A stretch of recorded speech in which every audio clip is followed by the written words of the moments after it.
మన ప్రభును రక్షకుడైన యేసుక్రీస్తు వారి యొక్క శుభనామములో మీ అందరికీ కూడా వందనాలు, శుభాలు. దేవుని మహాకృప చేత ఈ పరిశుద్ధ దినాన్ని రీతిగా దేవాలయంలో కూడుకుని ఆరాధించుకునేటువంటి గొప్ప భాగ్యం దేవుడు మనకిచ్చాడు. కీర్తనలో ఇంచుమించుగా 150 కీర్తనలు ఉన్నాయి.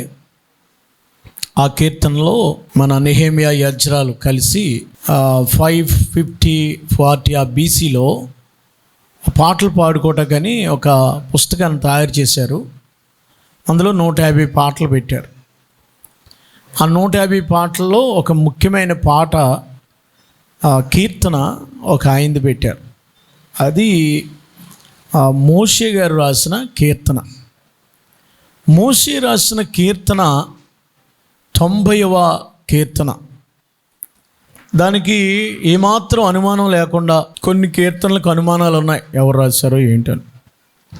కానీ మోషే గారు రాసిన కీర్తనకి అనుమానం లేకుండా మోషే గారు రాశారని పెట్టారండి. సో ఈ కీర్తనలో నేను మీతో చెప్పాలనుకున్నది ఏంటంటే,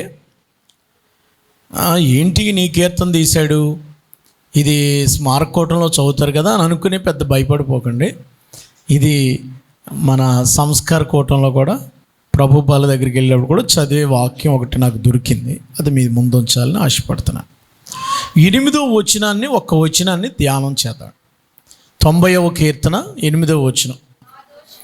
మా దోషములు నీవు నీ ఎదుట నుంచుకుని ఉన్నావు, నీ ముఖకాంతిలో మా రహస్య పాపములు కనబడుచున్నవి. ఇక్కడ ఒక చక్కని మాట రాయబడి ఉంది. ప్రభు బల్ల దగ్గరికి వచ్చేటప్పుడు నిర్దోషముగా, మనసుకి దోషారోపణ చేయకుండా, నిష్కళంకమైనటువంటి హృదయంతో, ప్రోక్షించబడినటువంటి హృదయంతో రావాలి. మనకి మనస్సాక్షి అని ఒకటి ఉంటుంది ఈ లోపల. ఆ మనస్సాక్షి చెప్పుద్ది, మరి నువ్వు తప్పు చేస్తున్నావు అని నీకు చెప్పుద్ది. అలా నీకు చెప్పట్లేదు అని అంటే, తప్పు చేస్తున్నా కూడా నీకు తప్పుగా అనిపించకుండా అది రైట్గా నీకు అనిపిస్తుందంటే నీ మనస్సాక్షి దెబ్బతిందని. భ్రష్టమైన మనస్సాక్షి అంటారు. పదే పదే తప్పులు చేయటం వల్ల అలవాటు అయిపోయి అది నీకు పెద్ద తప్పుగా అనిపించదు.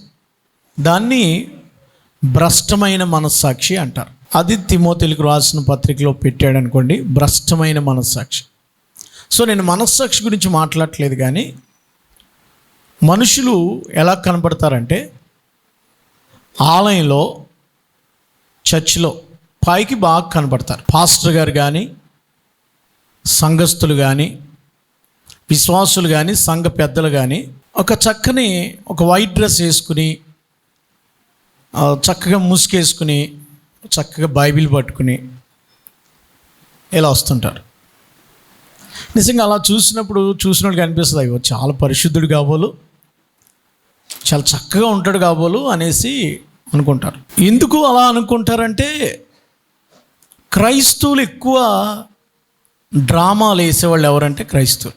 మిగిలిన వాళ్ళు డ్రామాలు వేయటం కుదరదు. అదేంటి సార్ అలా అన్నారు అనుకోండి, మనమే ఇక్కడ డ్రామా ఎక్కువ వేస్తాం, నటిస్తాం. ఎందుకో తెలుసా, ఇక్కడ పెద్ద పరిశుద్ధంగా ఉన్నట్టు కనపడతాం, కానీ బయటికి వెళ్ళాక మన ఇష్టానుసారంగా ప్రవర్తిస్తాం. అందుకనే పైకి బాగా కనపడుతూ ఉంటాం, కానీ మన జీవితాలు అంత పరిశుద్ధంగా ఉండవు, అంత నీతిగా కనిపించవు. అందుకనే మహాత్మా గాంధీ గారు ఒక మాట అన్నాడు, I like Christ but I hate Christians అన్నాడు. అంటే నేను క్రీస్తుని ఇష్టపడతాను, క్రీస్తు అంటే నాకు చాలా ఇష్టం, ఐ లైక్, బట్ క్రిస్టియన్స్ అంటే నాకు అసలు ఇష్టం ఉండదు అన్నాడు. అంటే వాళ్ళ వాక్యాన్ని చదువుతారు కానీ వాళ్ళ వాక్యం ప్రకారంగా నడవరు అన్నాడట. ఎందుకు ఈ మాట ఇక్కడ వ్రాయబడుతూ ఉందంటే, అన్యులు నటించరు. ఎందుకో తెలుసా, వాళ్ళు చెప్తారు, వాళ్ళు హాయిగా సినిమాలు చూస్తారు, త్రాగుతారు, హాయిగా వాళ్ళు పాపాలు చేసేస్తారు. మేము పరిశుద్ధులమని చెప్పరాళ్ళు, చెప్తారు. అన్యులు చెప్పరు, వాళ్ళు ఇష్టం వచ్చినట్టు తాగి తందనాలాడి, ఈవేళ అక్కడికి వెళ్ళాను, ఇవాళ గుంటూరు కారానికి వెళ్ళాను, రేపు పొద్దున్నేమో ఇంకా ఏంటది ఇంకోటి ఇక్కడికి వెళ్ళాను అని చెప్తారు. వాళ్ళు మనోడే, అవే ఇంకెక్కడికి వెళ్ళలేదండి, పాస్టర్ గారు వచ్చారనుకోండి, అయ్యో అయ్యగారు వస్తున్నారు, మాట్లాడు అయ్యగారు, అయ్యగారు వచ్చినట్టుగా మళ్ళీ సైలెంట్ అయిపోతారు. అంటే ఏంటి? డ్రామా, అంతే కదా. అంతవరకు నువ్వు అయ్యగారు వచ్చినప్పుడు ఒకలాగా, అయ్యగారు లేనప్పుడు ఒకలాగా ఉన్నావంటే నువ్వేమేస్తున్నావు? You are playing dramas. చూచుచున్న అయ్యగారికే నువ్వు డ్రామా ఆడితే మరి చూడలేడు అనుకున్న దేవుడు ప్రతి స్థలంలో ఉన్నాడు కదా. ఇక్కడే దేవుడు ఉన్నాడని ఎందుకు అనుకుంటారు? బయట దేవుడు ఉండడా? God's knows everything. ఆయనకు అన్నీ తెలుసు. ఇక్కడ నువ్వు కూర్చుని పెద్ద బిల్డప్ పెట్టి, పరిశుద్ధురాలుగా అమాయకమైన పేసి పెట్టి, దీనురాలుగా దీనుడుగా పైన నువ్వు కోటింగ్ వేసుకుని చక్కగా ఒక వేషధారిలా కనబడటం వల్ల దేవుడికి ఏం కనబడుతున్నాయి? నీ వేషం కనబడతలేదు. అక్కడ ఇక్కడ ఒక లైట్ ఉందంట. ఆ లైట్ ఏం లైటు? చీకట్లో ఉన్నప్పుడు ఏమైనా కనబడుతుందండి? ఏం కనబడుతుంది? అదే సూర్యుని లైట్ వేసారనుకోండి, కనబడుతుంది కదా. సూర్యుని కంటే 7 కోట్లు తేజోమయుడు ఆయన ముఖకాంతి. ఏమన్నాడు ఇక్కడ? ఆయన ముఖకాంతి. నువ్వు ఇప్పుడు ఎక్కడికి వచ్చావు? నువ్వు దేవుని ముఖ దర్శనానికి వచ్చావు.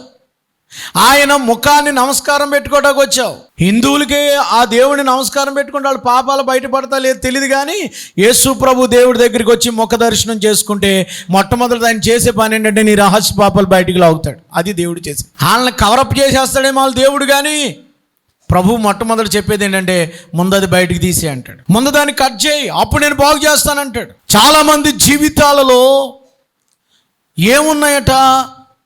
రహస్య పాపములు. నటించేది మనమే. వాళ్ళు బాగానే ఉన్నారు అవతలోళ్ళు, ఎటొచ్చి క్రైస్తువులే నటిస్తూ ఉంటారు, ఎటొచ్చి వీళ్ళే పరిశుద్ధంగా ఉన్నట్టు కనపడుతూ ఉంటారు. ఎందుకనంటే అసలు మిమ్మల్ని గూర్చి మీరెవరో ఏంటో చెప్పాలంటే, మిమ్మల్ని గూర్చి ఎలాగో ఏంటో చెప్పాలంటే మీరు బయటికి వెళ్ళి క్రిస్టియన్స్ అంటే మీ ఉద్దేశం ఏంటని అడగండి. వాళ్ళు ఏం చెప్తారో చూడండి. వాళ్ళు ఏం చెప్పారో అది నువ్వు.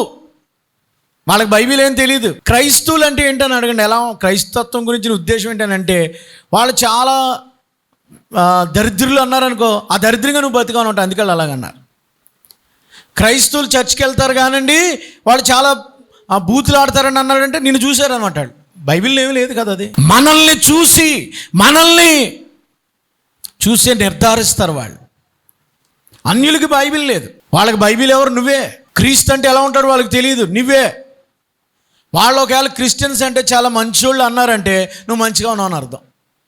చర్చికి వెళ్ళే వాళ్ళ గురించి నువ్వు ఉద్దేశం ఏంటి? చర్చికి వెళ్ళే వాళ్ళు అండి చాలా మంచోళ్ళు అండి, వాళ్ళ ప్రేమ కలిగిన వాళ్ళు అండి. అయ్యి బాబు, ఆ చర్చికి వెళ్ళే వాళ్ళు ఉండబట్టే నేను ఇలా ఉన్నానని చెప్పారనుకో, వాళ్ళు ఏదో చర్చిలో వెళ్ళే వాళ్ళు ఎవరో ప్రేమ చూశారనమాట. చర్చికి వెళ్ళే వాళ్ళు చాలా దారుణం అండి.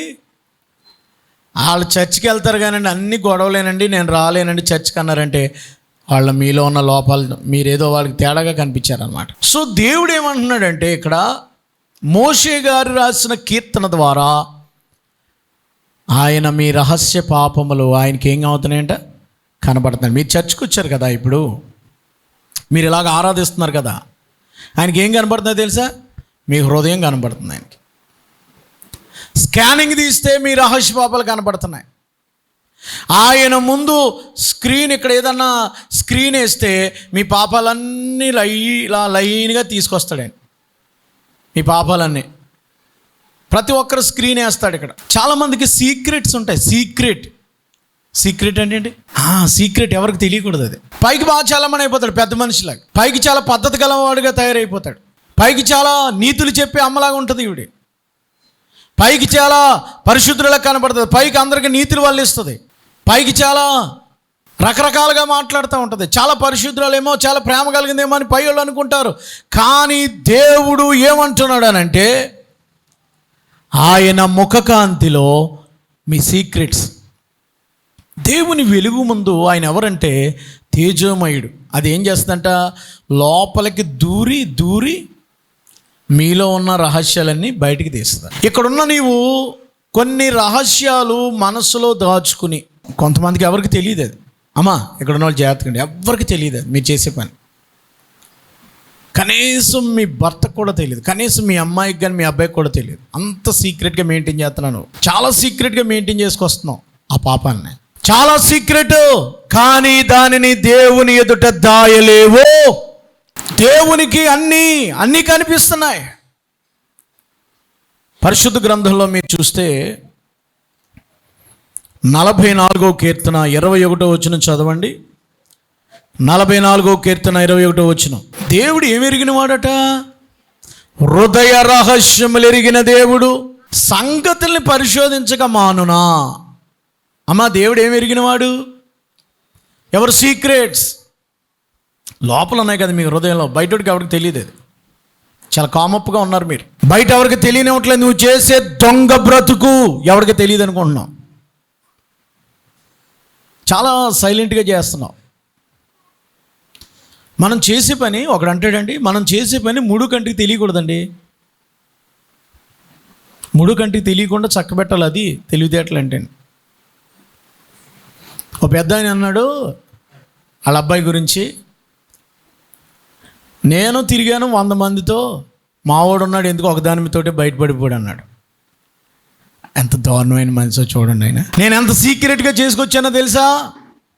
నీ బ్రతుకు దరిద్రం, నీ బ్రతుకు పనికి మాలింది. ఎంత మేనేజ్ చేశాను తెలుసా? నా భార్యకు తెలియకుండా ఎంత మేనేజ్ చేశానో తెలుసా? నా భర్తకు తెలియకుండా మేనేజ్ చేసుకొస్తున్నాను. నీ సీక్రెట్ ఏంటో నువ్వు నిజంగా యథార్థవంతుడు అయితే, నీకు సీక్రెట్స్ లేకపోతే నీ ఫోన్ నీ భార్య చూడగలదా? నీ కాల్ లిస్ట్ చెక్ చేసింది అనుకోండి, ఫోన్ తీయొద్దన్నాను కదా, అయ్యింది నీకు ఎందుకు అయ్యాను? మనోడు వర్డ్. ఈ గబగబ ఈ స్నానానికి వెళ్ళేటప్పుడు ఫోన్ మోగిందట, ఈవిడ తీసింది ఆ ఫోన్. ఇంకా అక్కడి నుంచి ఆయన రవ్వ చేశాడు. ఫోన్ ఎత్తొద్దన్నాను కదా, ఫోన్ తీయొద్దన్నాను కదా. ఎవరో అవతల నుంచి ఇంకొక లేడీస్ ఫోన్ వినపడుతుంది. నీ ఫోను నీ భార్య ఎత్తగలదా? నీ ఫోను నీ భర్త చూడగలడా? నీ చాటింగ్స్ నీ భర్త చూడగలడా? ఎందుకు నీ బ్రతుకు నాశనం అయిపోతుంది? ఎందుకు నువ్వు జీవించబడలేకపోతున్నావు అంటే, నువ్వు పైకో బ్రతుకు, లోపల బ్రతుకుతున్నావు. నటించడానికి ఇక్కడ అది నేను చెప్పేది. ఎవరు చూడలేదు అనుకుంటున్నావు, ఎవరికి కనబట్టలేదు అనుకుంటున్నావు. నేను కామప్ చేసేసాను, నేను చాలా మేనేజ్ చేస్తున్నాను, నేను చాలా తెలివైనోడిని, అలా చేసుకురావాలనుకుంటున్నారు చాలామంది. నువ్వు చేసే తప్పుడు బ్రతుకు, నువ్వు జీవించే తప్పుడు జీవితం, నువ్వు జీవించే దొంగ పని, నువ్వు చేసేటువంటి అబద్ధపు జీవితం, నువ్వు చేసేటువంటి దౌర్భాగ్యమైన జీవితం ఎవడు చూడలేదు అనుకుంటున్నావు. కానీ దేవుడు ఏమంటున్నాడంటే, మనుషులకి తెలియదేమో కానీ మనుషుల హృదయ రహస్యాలను ఆయన ఏమన్నాడమ్మా? దేవుని దగ్గర నాటకాలు ఆడొద్దు దయచేసి. మీరు ఎక్కడైనా నాటకాలు ఆడచ్చు. చర్చిలో ఆలయంలో కూర్చుని ఏం ఎరగనట్టు, ఏం తెలియనట్టు మీరుంటే, అంటే మీ యథార్థ జీవితాన్ని కనుక ఆయన ఎదుట కప్పి పెడితే నువ్వు వేషధారివి. దేవుడు వేషధారిని కోరుకోవట్లేదు. వేశ్యనైనా క్షమిస్తాను కానీ వేషధారిని మాత్రం క్షమించను అన్నాడు ఆయన. అంటే వేషధారి అంటే బాగా కోపం ఉండి కోపం లేనట్టుగా నటించడం, ప్రేమగా నటించడం. వేషధారి అంటే భయంకరమైనటువంటి అబద్ధాలను ఆడుతూ నీతి కబుర్లు చెప్పటం. దెయ్యాలు వేదాలు వల్లిస్తున్నాయి అంటారు చూసారా, అలాగనమాట. లేని జీవితాన్ని నటించడం వేషధారంటే. లేని బ్రతుకును ఉన్నట్టుగా చూపించడం వేషధారంటే. దేవుని ఎదుట మీ రహస్య పాపాలు కనబడుతున్నాయి. ప్రభు ఇక్కడ అందరినీ చూస్తున్నాడు. బైబిల్ గ్రంథంలో చాలా చక్కని విషయాలు ఉన్నాయి. ఏముందో తెలుసు అక్కడ? యోహాను సువార్త 2వ అధ్యాయము 24వ వచనం చదవండి. అమ్మ, యేసు ఎవరంటమ్మా? ఆయన అందరినీ ఎరిగినోడండి. ఇక్కడ చర్చిలో ఉన్న వాళ్ళు అందరినీ ఎరిగినోడు. నేను పెద్దగా నేను వెనకాల కూర్చున్నాను, నేను పాస్టర్ గారు కనబట్టలేదు, నేను ఎవరికి కనబట్టలేదు, కొంచెం దాక్కున్నాను, నేను లేదా మూలను కూర్చున్నాను, నేను గదిలో సీక్రెట్లో చేశాను, నేను లోపల చేశాను అనుకుంటున్నావేమో. చూడండి, ఆయన అందరినీ ఎరిగినవాడు గనుక మనుష్యుని యొక్క ఆంతర్యములు ఎరిగినవాడు. అమ్మా, దేవుడు ఎవరండి? దేవుడు ఎవరంట? హృదయ రహస్యాల్ని పరిశీలిస్తాడు. మనుష్యుని ఆంతర్యాన్ని ఎరిగి, నా హృదయంలో ఉన్న సంగతులు మీకు ఎవరికి తెలియదు. ఇక్కడ కూర్చున్నారు కానీ మీరు ఏవో ఆలోచిస్తున్నారో ఎవరికి తెలీదు. ఇక్కడ కూర్చున్నారు కానీ మీ హృదయంలో తప్పుంది. దేవుడు దీవించాలని వచ్చి కూర్చున్నాను ఇక్కడ. చర్చికి వెళ్తే దేవుడు నన్ను కాపాడతాడని వచ్చావు. చర్చికి వెళ్తే నా కూలి పనిలో దేవుడు తోడుగా ఉంటాడు, నా చదువుల్లో పాస్ చేస్తాడు, నా వ్యాపారంలో దీవిస్తాడు, నేను చేసే పనులు దేవుడు కాపాడుతాడని కూర్చున్నావు. కానీ దేవుడికి కనబడేదేంటో తెలుసా? నీ రహస్య పాపాలు కనబడుతున్నాయి. దేవుడికి కావలసిన యథార్థత. మొదట పాపాన్ని తీసే. ఆయన పాపిని క్షమిస్తాడు, పాపాన్ని ద్వేషిస్తాడు. ఆయన పాపాన్ని తీయడానికై నీ లోకానికి వచ్చాడు. ప్రియులారా, ఆంతర్యాలు ఎరిగిన వాడని మాత్రం గుర్తుపెట్టుకోండి. మనుషుని యొక్క ఆంతర్యాలు తెలిసినాడు ఆయన. ఎవరిని మోసం చేద్దాం అనుకుంటున్నారు మీరు? దేవుని మోసం చేద్దాం అనుకుంటున్నారా? మిమ్మల్ని మోసం చేసుకుంటున్నారు. భర్తను మోసం చేస్తున్నారా? భార్యను మోసం చేస్తున్నారా? బిడ్డలను మోసం చేస్తున్నారా? తల్లిదండ్రులు మోసం చేస్తున్నావు. నువ్వు మోసపోతున్నావు. నీ రహస్యాలు దేవుడికి తెలుసు. చదువుతున్నట్టు కూర్చున్నావు, కానీ నువ్వు సెల్లో ఆడే డ్రామాలన్నీ దేవుడికి తెలుసు. కాలేజీకి వెళ్తున్నట్టు నటిస్తున్నావు, కానీ నీ కాలేజీ డ్రామాలన్నీ దేవుడికి తెలుసు. పొలం వెళ్తున్నట్టు నటిస్తున్నావు, కానీ నీ పొలంలో డ్రామాలన్నీ దేవుడికి తెలుసు. నీ రహస్య పాపములు ఆయన చూస్తున్నాడు అని ఉంది బైబిల్లో. ప్రియులారా, మనం ఎవ్వరికి మూడో కంటికి తెలియకుండా ఒక ఆయన ఏం చేశాడంటే, ఎవ్వరికి తెలియకోకుండా ఒక పెద్ద ఆయన, బాగా పెద్ద ఆయన, పిల్లలు ఉన్నారు, 3 కొడుకులు ఉన్నారు. పెద్దోడికి పెళ్లి చేశాడు, అటు చచ్చిపోయాడు. రెండోడికి పెళ్లి చేశాడు, ఆడు చచ్చిపోయాడు. ఈ కోడలు అలా ఉండిపోయింది. ఈ పెద్ద ఆయన పిల్లలకి పెళ్ళిళ్ళు అయినా కూడా ఈయన ఏం చేశాడంటే, ఒక ఊరు వెళ్ళి ఆ ఊళ్ళో ఒక ఆవిడ ముసుకేసుకుని ఉందని ఆవిడ దగ్గరికి వెళ్ళాడు. వెళ్ళిపోయి అప్పటికి ఆవిడ ఏం చేసిందంటే, మరి నువ్వు నా దగ్గరికి వచ్చావు కదా, నాకు ఏంటంటే నీ కర్ర అన్నాడు. నీ చేతి కర్ర ఇయ్యి అన్నాడు. మరి నీకేమన్నా చేతి కర్ర ఇయ్యి సరిపోదా? చేతి కర్ర. నీ ఉంగరం కూడా ఇయ్యి అన్నాడు. సర్లే, ఉంగరం చేతి కర్ర నుంచి పొద్దున్న నీకు డబ్బులు పంపిస్తాను, మళ్ళీ పంపించేసి అన్నాడు. సర్లే, ఉంగరం చేతి కర్ర కదా అని పొద్దున్న ఇంటికి వెళ్ళిపోయాడు. పనోళ్ళు, ఆయన దగ్గర పనోళ్ళు ఉంటారు కదా, వాళ్ళని పంపించాడు. రే పలానా అక్కడ ఒక అమ్మాయి ఉందిరా, నేను రాత్రి ఆ అమ్మాయి దగ్గరికి, వేసి దగ్గరికి వెళ్ళాను, ఒకసారి ఆ డబ్బులు ఇచ్చేసి నా కర్ర నా ఉంగరం తెచ్చేరా అన్నాడు.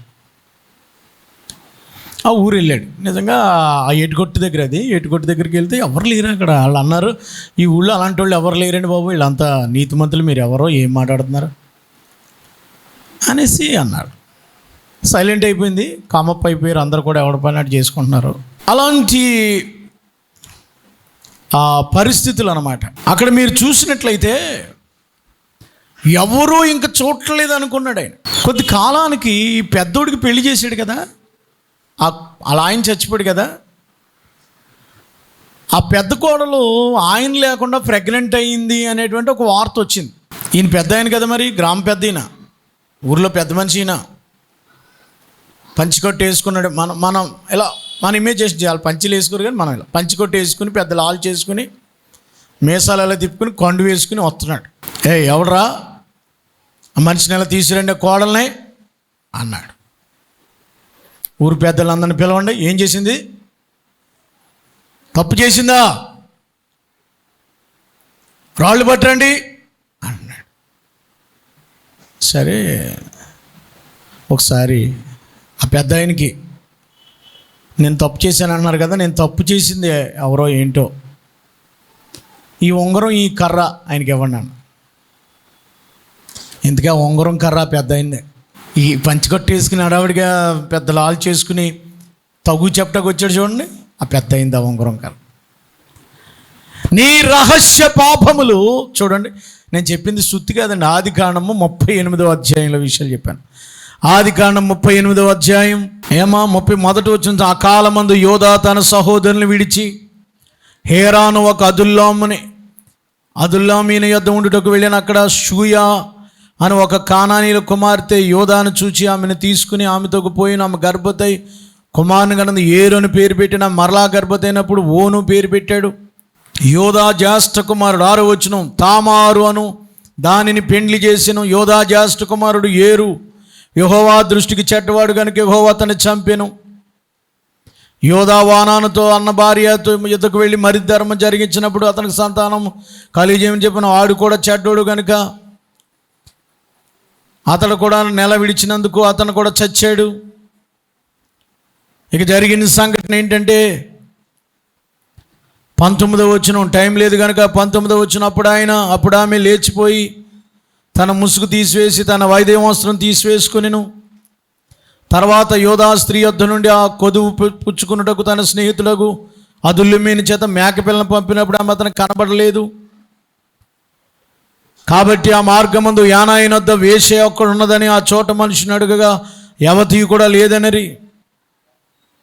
ఏమండి, 23వ వచనంలో మనల్ని అపహాస్యం చేసుకుందేమని వాటిని ఉంచుకునేమని అతడు మాట్లాడకుండా ఊరుకున్నాడు.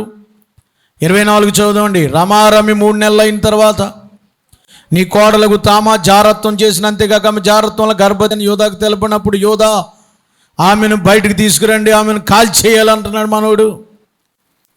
ఆమెను బయటికి తీసుకొచ్చిన తర్వాత మామయ్యకు ఆ వస్తువులను పంపి, ఎవరివో మాంగారే, ఎందుకంటే ఎల్లుండి ఎవడు మాంగారే, ఎవరివో చూడమంటున్నదంట.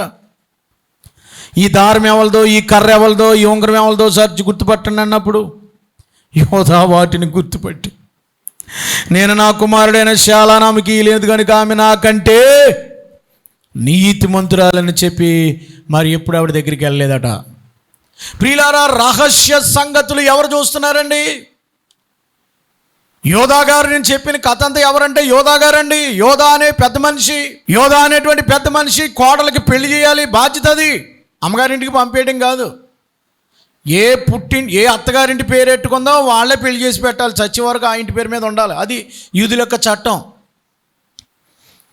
వాళ్ళ ఇంట్లో మరదలు ఉంటే, ఇంట్లో మర్దులు ఉంటే మర్దులకి చేయాలి, మర్దులు లేకపోతే బావలకి చేయాలి, బావలు లేకపోతే అన్నదమ్ముల వరుస ఎవరుంటే ఆ ఇంటి పేర్లకి చేసుకెళ్ళాలి. అది రూల్. అది యూదులకి. పెదవరాలుగా ఉండడానికి వెళ్ళేది ఆవిడ వయసుతో ఉన్నది 60 సంవత్సరాలు నిండితే తప్ప. అలాంటి పరిస్థితుల్లో చప్పుడు కాకుండా చేసి వెళ్ళిపోలే, సైలెంట్గా ఉండే, పోతే పోయింది, కర్ర ఇంకోటి కొనుక్కుందాం అన్నాడు. కర్ర ఎవరిది? అసలు ఇశ్రాయేలుకి పని కర్రతో కదా. కనుక రహస్యములో ఉన్నటువంటి సంగతులు, అమ్మా దేవుడు ఏం చేస్తాడు చెప్పండి? నీ రహస్య సంగతులని బయటికి తీసుకొస్తాడు. ఇక్కడ నువ్వు రహస్యంగా పైకి చాలా క్లీన్ చీట్ ఉంది నీకు. ఎవరు ఏం చూడలేదు అనుకున్నావేమో. గదుల్లో జరిగేవి దేవుడు చూస్తున్నాడు, వీధుల్లో జరిగేవి దేవుడు చూస్తున్నాడు, పొలాల్లో జరిగేవి దేవుడు చూస్తున్నాడు, ఆఫీసులో జరిగేది దేవుడు చూస్తున్నాడు, లేకపోతే మేడల మీద జరిగేవి దేవుడు చూస్తున్నాడు, మిద్దుల్లో జరిగేవి దేవుడు చూస్తున్నాడు, లంకల్లో జరిగేవి దేవుడు చూస్తున్నాడు, హృదయంలో దుప్పట ముసుకేసుకుని చేసేవి దేవుడు చూస్తున్నాడు. Gods can watching your heart.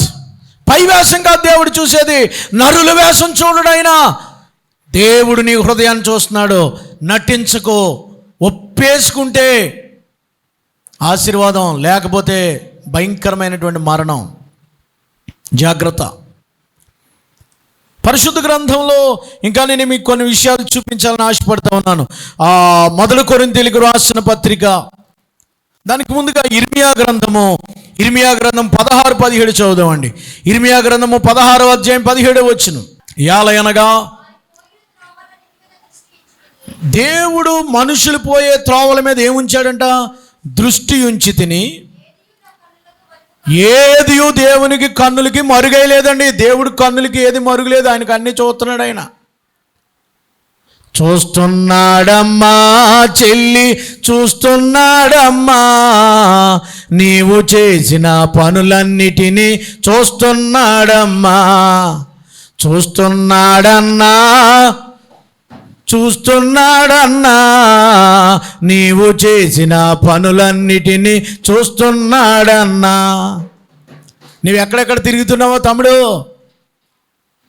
అన్నా నువ్వు ఎక్కడెక్కడ తిరుగుతున్నావో అక్క, ఎక్కడెక్కడ ఏ పరిస్థితుల్లో దేవునిని మోసం చేసి కొంతమంది ఏం చేస్తారంటే చాలా జాగ్రత్తగా దాచేస్తారండి. అందరూ అలాగ ఉంటారు. మన వీడియో చూస్తున్నాను, అలాగ ఉంటుంది అందరూ. ఎక్కడ? బట్టల షాపులోని 10 మంది కూర్చున్నారు, అలా ఉందంతే, అలా ఇలా పెట్టేసింది అంతే. ఏంటది? చీర వెళ్ళిపోతుంది. కౌంటర్ కార్డ్ ఆఫ్ చేసి వీడియో ప్లే చేశారు. అమ్మ నీ బ్యాగ్ తీ అంటే, అందుకే ముందు బ్యాగులు ఇచ్చేసుకుంటున్నారు వాళ్ళు. మీరు ఇలాంటి పనులనే వాళ్ళకి నమ్మకం లేక. ఏ ఒక్కడం మంచోడు కాదు, నీతిమంతుడు ఒక్కడం లేడు. అందరూ పాపాలు చేస్తారు కాబట్టి ఎంట్రన్స్లో షాపింగ్ మాల్లో ఏం తీసేసుకుంటున్నారండి? అమ్మా మరి ఈవిడ బ్యాగ్ ఎలా కట్టుకెళ్ళిందో నాకు బ్యాగ్ మాకు బహుశా గదిలో అనుకుంటా, ఆ సీసీ కెమెరాలో రికార్డ్ అయింది, అది ప్లే చేస్తున్నారు. బ్యాగ్ తీయమంటే ఈ చీర బిల్ లేదని అడుగుతున్నారు. అంటే గౌరవంగా అడగాలి కదా, దొంగిలించామంటే పొరపాటు కాబట్టి అప్పుడు డబ్బులు కట్టేసి వదిలేసారు. ఎందుకంటే మరి పరువు తీయకూడదు కదా. చాలా కామ్గా ఈ 100 మంది ఉంటున్నా కూడా చాలా కామ్గా ఆ వస్తువు అలా జాగ్రత్త పెట్టేస్తూ ఉంటాం. అలా ఎవరికి తెలియకుండా. సంఘం అంతా ఉన్నారు, 20 లక్షల మంది ఉన్నారు సంఘం, అందరూ చాలా జాగ్రత్తగా ఉంటున్నారు. ఎవరికి తెలియకుండా ఈ మాత్రం బంగారు కమ్మి తీసాడు, దొరికింది, కనపడ్డా పెట్టేసాడు. బ్యాగ్ వేసుకున్నాడు, క్లాత్ బాగుంది, లెనిన్ క్లాత్, సేనార్ పెట్టేశాడు. హల్లెలూయా స్తుతిమ పాట పాడుకుంటూ వెళ్ళిపోతున్నారు జనాలు.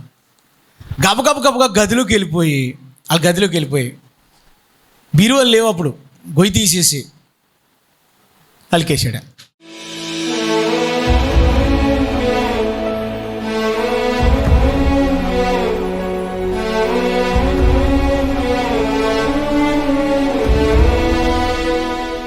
మహాపరిశుద్ధుడు అయిన మా తండ్రి, నీ ముఖకాంతిలో మా రహస్య పాపాలు కనపడుచున్నాయి.